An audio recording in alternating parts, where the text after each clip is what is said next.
cher papa, papa chéri. Alors, imagine-toi, Jésus, il dit à Dieu, papa chéri. Mais c'est quelque chose comme ça.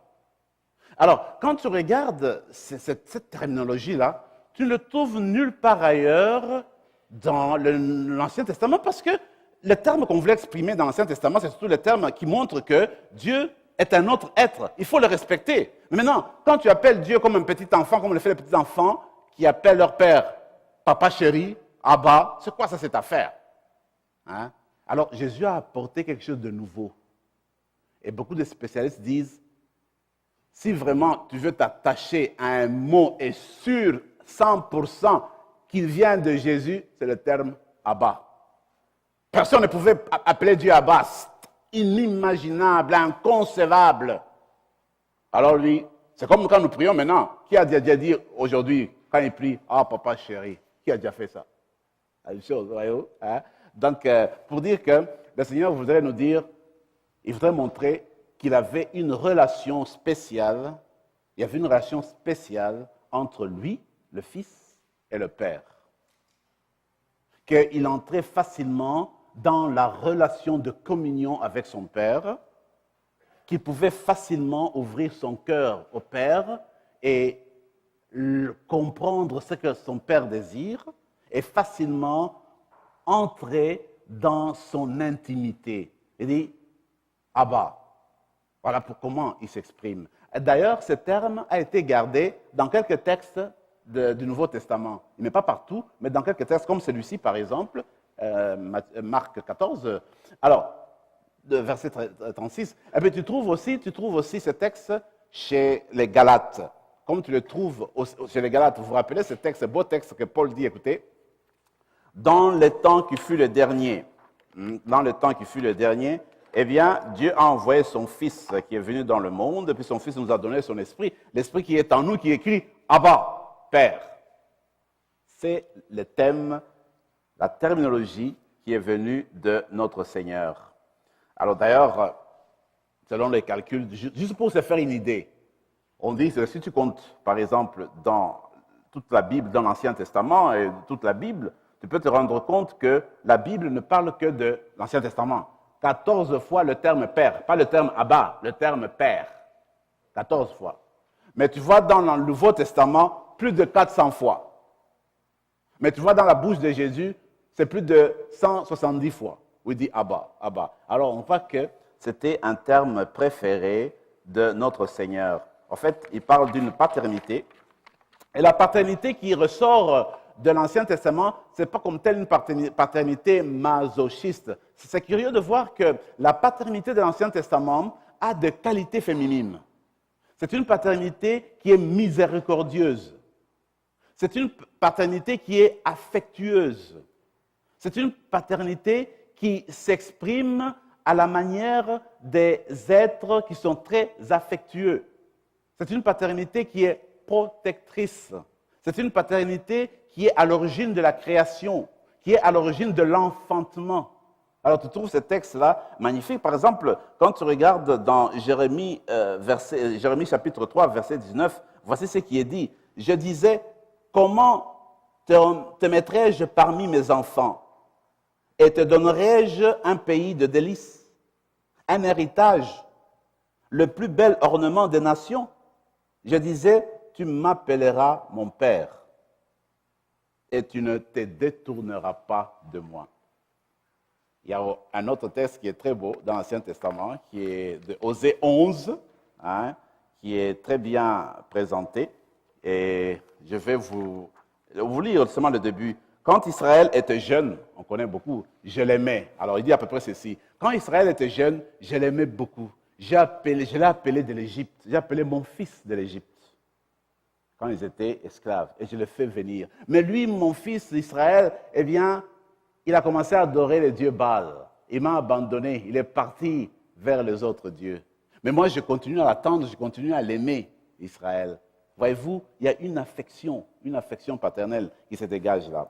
Donc, pour ne pas s'attarder là-dessus, alors nous retenons que le terme Père existe, mais pas dans la manière que notre Seigneur le présentait dans l'Ancien Testament. Alors notre Seigneur, quand il parle de Père, il parle de Papa chéri, il parle de Abba, c'est-à-dire un être qui est très proche et qui veut donner de l'affection d'une manière spéciale à son enfant. C'est l'image qui ressort de l'enfant prodigue dont je vous ai parlé, de l'enfant prodigue où, en fait, le père est toujours à l'attente de l'enfant qui est parti. Même si l'enfant a dilapidé tout l'héritage, a tout perdu, a tout gaspillé, ça ne fait rien pour le père. Il veut le retour de l'enfant, il veut que la relation entre lui et son enfant puisse se rétablir, la communion entre lui et l'enfant puisse se rétablir. C'est ce que, en fait, que le terme exprime. Alors, quand on regarde maintenant chez Jésus, comment est-ce que notre Seigneur a exprimé cela dans le Nouveau Testament? Comment est-ce que c'est ressorti? Le plus bel exemple, c'est dans Jean 3, l'Évangile, chapitre 3 de Jean, quand il y a la conversation avec Nicodème, vous vous rappelez.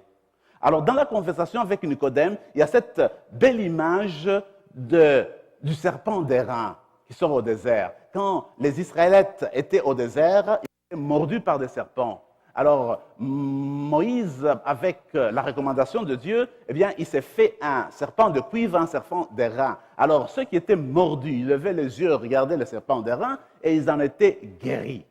Alors, le Seigneur, dans la conversation avec Nicodème, il dit, de même que les Israélites étaient guéris par cette morsure-là en regardant ces serpents qui étaient mis sur un mât, eh bien, de la même, quand le Fils de l'homme sera élevé, à ce moment, tous ceux qui regarderont le Fils de l'homme, ils vont être sauvés. Ceux qui seront mordus par le serpent d'orgueil, le serpent d'égoïsme, le serpent de recherche de soi-même, eh bien, ils seront guéris.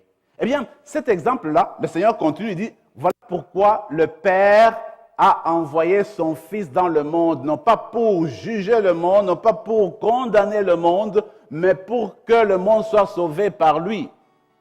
Alors, le Fils a été envoyé par le Père pour la rédemption. Nous sommes en train de méditer sur Abba, Père, qui est le premier mot de la prière de Jésus à Gethsémani.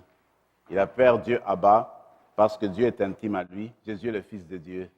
En fait, Abba, le plus près qu'on puisse arriver en français, c'est quelque chose comme papa chéri, cher papa, papa. C'est quelque chose comme ça. Alors, c'est de cette manière-là que Jésus priait, qui est une manière unique. Il n'y avait aucun juif qui priait de cette manière, qui appelait Dieu papa chéri, personne, à part lui. Bon, ça montre que Jésus avait une relation particulière avec son Père. Alors, il continue dans la prière et dit, eh bien, Père, voilà, je sais que tout est possible pour toi. Si c'est possible, eh bien, écarte de moi ce calice. Alors, l'image du calice, on peut se rappeler l'histoire de Jean et Jacques qui arrivent chez Jésus, qui dit, écoute, est-ce que dans ton royaume, veux-tu nous mettre l'un à ta droite, l'autre à ta gauche? Le Seigneur qui dit, écoutez, il ne m'est pas donné de le faire, mais est-ce que vous pouvez boire au calice que je veux boire? Mais oui, Seigneur, nous pouvons. Le Seigneur dit, ok, il me semble que vous le ferez. Mais quant à siéger à ma droite ou à ma gauche, il ne m'est pas donné de le faire. Mais boire le calice, ça veut dire en fait participer à la souffrance. C'est le calice de la souffrance. C'est la coupe de la souffrance. Alors quand le Seigneur prie, il évoque sa souffrance. Il évoque sa souffrance morale. Il évoque tout ce mouvement intérieur qu'il est en train de vivre. Il revoit, comme je le disais, ses disciples qui vont être dispersés. Il voit comment il a choisi un de 12, bien l'un de 12 qui le trahit. Et il sait qu'un peu plus loin, Pierre, le responsable, va le renier. Alors, tout ça, il prend tout ça avec lui. Alors, quand il prie, Seigneur, si cette coupe peut s'éloigner de moi, c'est cette souffrance physique, cette mort qui arrive, si ça peut s'éloigner de moi, oui, mais écoutez, mais que ce soit ta volonté. Mais ce que je voudrais voir avec vous, c'est ce mouvement intérieur. C'est tellement que le Seigneur n'a pas dit, écoutez, la mort arrive, c'est quoi ça là? Du tout. Alors, il a regardé, il a vu que c'était quelque chose de difficile, de pénible, d'éprouvant, et il le présente à son Père. Il dit son mouvement intérieur. Il exprime ses sentiments à son Père. Il dit ce qu'il pense. Il exprime ses désirs. Il met devant le Père la situation, son état d'âme en fait, la souffrance qui était présente à lui. Alors, est-ce qu'il s'en échappe du tout? Cette émission a été rendue possible grâce à vous. Foi et Télévision Chrétienne apprécie énormément votre soutien spirituel et temporel. Si vous ne faites pas encore partie du réseau de soutien de Foi et Télévision Chrétienne, nous vous invitons à faire parvenir votre contribution à l'adresse indiquée à l'écran. Que le Seigneur, qui ne se laisse pas vaincre en générosité, vous le rende au centuple.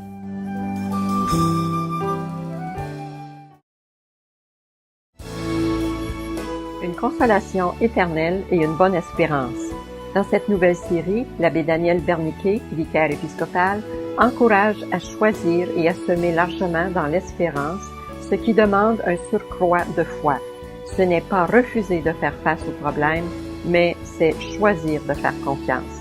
Ne tardez pas à vous procurer ces 3 DVD en faisant parvenir votre chèque à l'adresse indiquée à l'écran.